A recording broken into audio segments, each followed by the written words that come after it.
श्री राजा राम जी। धन्यवाद महोदया। सूक्ष्म लघु और मध्यम उद्यम मंत्रालय के कार्यकारण की चर्चा पर बहुजन समाज पार्टी की तरफ से बोलने के लिए मैं खड़ा हुआ हूं। व्यापार के वर्तमान परिदृश्य में सूक्ष्म लघु और मध्यम उद्योगों को देश के विकास के इंजन के रूप में देखा जाता है, क्योंकि यह विकास के साथ साथ रोजगार का समान अवसर भी लोगों को प्रदान करता है और भारतीय अर्थव्यवस्था को मजबूत करने का भी काम करता है। देश में 60 मिलियन से अधिक छोटे मध्यम व्यवसाय हैं और 100 मिलियन से अधिक लोगों को रोजगार प्रदान करने का काम करता है। भारत में होने वाले कुल निर्यात में लघु एवं मध्यम व्यवसायों का लगभग 45% है, परंतु इसका व्यवसाय इतना बड़ा होने के बावजूद भी छोटे व्यवसायी अभी तक डिजिटल तकनीक से वंचित हैं। मैं चाहूँगा सरकार से कि इसका संज्ञान लें और व्यापारियों को नई तकनीक उपलब्ध कराएं, जिससे देश के किसी भी स्थान पर बैठ के मोबाइल से अपने व्यापार को वो संचालित कर सकें। महोदया, एमएसएमई क्षेत्र का सकल घरेलू उत्पाद 29% है और यह 11 करोड़ से ज़्यादा लोगों को रोजगार प्रदान करता है। देश में मैन्युफैक्चरिंग जैसे कपड़ा, चमड़ा, हीरा, आभूषण और ये वाहन जैसे 4-5 क्षेत्र हैं जिसमें सबसे ज़्यादा रोजगार पैदा होता है और इससे तमाम उद्यमी जुड़े हुए हैं। लेकिन यहाँ पूंजी की कमी और खपत घटने से गहरी मंदी चुनौती का विषय बना हुआ है। हुनर और उत्पादों का बाजार नहीं मिल रहा है और सस्ते आयात और बदलते फैशन के सामने पारंपरिक उद्योग अपना अस्तित्व खोता जा रहा है। ऐसे में माकूल माहौल और सरकारी मदद की ज़रूरत है। एमएसएमई उद्योग को कर्ज सरकारी बैंकों की प्राथमिकता में नहीं होता, जो इस बात से पता चलता है कि कभी 69% से घट के अब कर्ज इनको 46% दे रहे हैं बैंक। तो इससे पता चलता है कि बैंकों की उदासीनता इनके प्रति कैसी है। मैं आजमगढ़ से आता हूं। आजमगढ़ में महोदय मऊ होता है। मऊ में बनारसी साड़ी मिलती है जो देश में ही नहीं विश्व में प्रसिद्ध है। वहाँ छोटे छोटे उद्योग हैं, 5 लोग, 10 लोग, 15 लोग, 20 लोगों को रोजगार मिलता है। लेकिन आज स्थिति वहाँ ये है कि बैंक उनको कर्ज नहीं देता।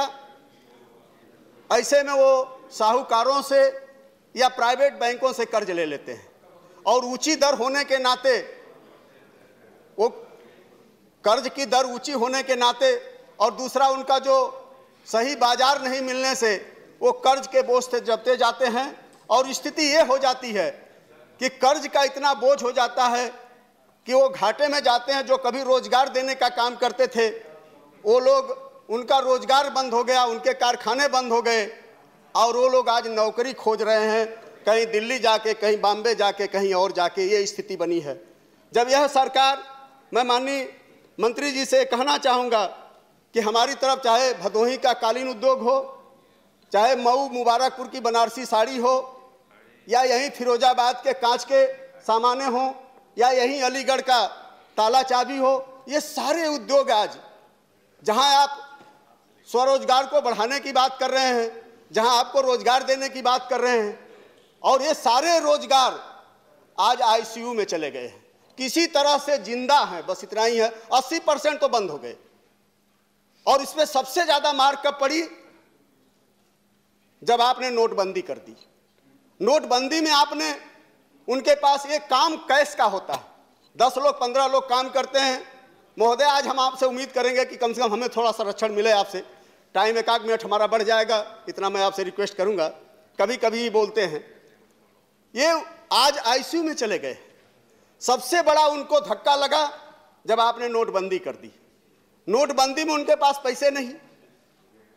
अब जब उनके पास पैसे नहीं तो अपना रोजगार कैसे चलाएं? किसी तरह से वो अपना 80% रोजगार तो बंद हो गए थे। चाहे हमारे बनारसी साड़ी की बात करें या भदोही के कालीन की बात करें या अलीगढ़ के ताले की बात करें या फिर आपके फिरोजाबाद के कांच की सामान की बात करें। मैं पूरे देश की बात नहीं कर रहा हूं, मैं तो अपने प्रदेश की बात कर रहा हूं। ये सब करीब करीब 80% तो उनकी कमर टूट गई और थोड़े दिन में, अभी इससे भी नहीं उभरे थे, तब तक आपने जीएसटी ले आके लाद दिया उस पर। और जीएसटी लगाते ही जितने रोजगार करने वाले लोग थे, रोजगार बंद करके जाके अपनी नौकरी खोजने का काम करने। इसलिए मैं माननीय महोदय आपसे के माध्यम से मंत्री जी से रिक्वेस्ट करूंगा कि आप अगर इन उद्योगों को बढ़ाना चाहते हैं तो सरकारी बैंक को पर्याप्त मात्रा में, सरकारी बैंकों से बात करें, पर्याप्त मात्रा में उन्हें कम ब्याज पे कर्ज या ऋण मिले और इनके लिए उपयुक्त बाजार मिले, क्योंकि अगर वो सामान भी बना लेते हैं तो बाजार तक उनकी पकड़ नहीं है, पहुंच नहीं है, तो अपना माल भी नहीं बेच पाते हैं। इसलिए मैं आपके माध्यम से माननीय मंत्री जी से मांग करूंगा कि इसके लिए उनको बाजार उपलब्ध कराई जाए और उनके लिए कर्ज की व्यवस्था की जाए। और छोटे उद्योगों के लिए मैं ज़्यादा कुछ नहीं, बस एक दो सुझाव रख के या जानकारी या सवाल मैं माननीय मंत्री जी से आपके माध्यम से रख के अपनी बात को ख़त्म करूंगा। मैं जानना चाहूँगा कि देश में एमएसएमई इकाइयों या इससे जुड़े उद्यमियों और कार्यबल में कितना प्रतिशत अनुसूचित जात, अनुसूचित जनजाति के लिए निर्धारित है और उन्हें कितना कर्ज निर्गत किया गया जिससे वे लोग स्वावलंबी बन सके। साथ ही इस वर्ग विशेष के कौशल विकास की कोई योजना सरकार चला रही है? यदि हाँ तो अब तक कितने लोगों को प्रशिक्षण देकर उद्यम स्थापित कराए गए? मेरा एक सवाल। दूसरा सवाल करके, ग्रामीण क्षेत्र में लघु एवं सूक्ष्म उद्योगों के विकास के में पूंजी एक बड़ी अड़चन है।